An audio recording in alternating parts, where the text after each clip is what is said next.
kuri uno musi rero yagerageje nkuko ishirahamwe asanzwe ari novuga ngo muserukizi waryo mu kumenyekanisha ivyo bakora, ni ishirahamwe yitwa Bio Power, aho yashize ahagaragara bimwe mu vyo bakora na cyane amasabuni. Rero Mukombozi yagize icyo avuga abwira abamenyesha makuru ndetse no gushira ku mugaragaro iyo sabune, ivyiza by'iyo sabune. Reka dukurikirane Mukombozi ivyo muri byinshi aza kutubarira muri kino kiganiro twakoranye hariya kuri kwibarabara rya Oyiwa munsi gatoya yo kwisoko kuri Kotebu. Reka tumukurikirane hama tugaruke mu vyo nabatohoreje. Ni byinshi gumana na televiziyo yacu. Bio Power niyo nyundo y'ubucafu n'amatashe ku mpuzu yera, sizimwe umesesha impuzu zirabura zikera, sizimwe umesesha ivyombo n'ibagabo. Bio Power bagabo ni atari mwa abantu mwe.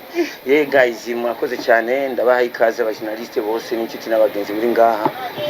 Uyu munsi n'umunsi ukomeye cyane, umunsi ukomeye cyane ku Burundi no ku Barundi, kubera iyo haje ikintu gishasha gifise kalite nshasha cya Dori, bisigura yuko abari ikintu kigiye kuruhura abarundi bari barushe n'amasabune adafise ifuro rikwiye.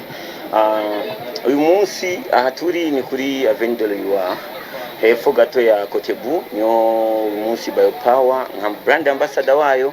Uyu munsi niho twuguruye shop, iduka, ibutike y'ibikoresho y'amasabuni ya Bio Power gusa. Bisigura yuko naba mubona ngaba ari nyuma yanje, aba bosi nibo babosi banje, nanjye nkaba bosi w'abanyagihugu. Bisigura yuko abanyagihugu ndabaha ikaze cyane. Hanyuma sinovuga byinshi cyane kubyekeye Bio Power, ariko icyo nzi gusa nk'umuntu nitwa Toma, naragerageje ndabatoma kweri, ndagerageza amasabuni kuyoga no kumesa no koza ivyombo, sanga ari Dori. Ncavuga uti ni byiza, icyo badasangira n'ishyano, ariko akantu keza baragasangira. Mvuga uti ni byiza ko nsangira n'abarundi bagenzanje amasabuni meza kurusha yandi. Murakoze cyane.